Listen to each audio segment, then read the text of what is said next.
Hello বন্ধুরা, কেমন আছো তোমরা সবাই? আশা করি খুবই ভালো আছো। আজ আমি বানাচ্ছি মাশরুম।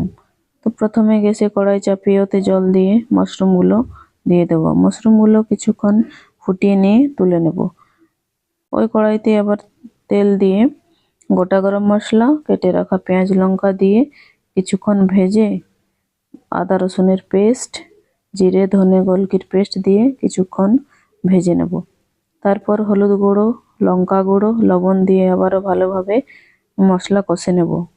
কষানো হয়ে গেলে কেটে রাখা টমেটো দিয়ে কিছুক্ষণের জন্য ঢেকে দেবো, যাতে টমেটোটা ভালোভাবে সিদ্ধ হয়ে যায়।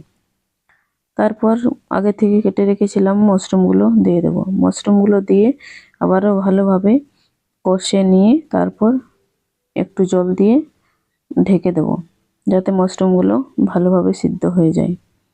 তারপর ঢাকনা তুলে সব শেষে গরম মশলা দিয়ে নামিয়ে নিলে হয়ে গেল মাশরুমের সবজি। কেমন লাগলো বন্ধুরা?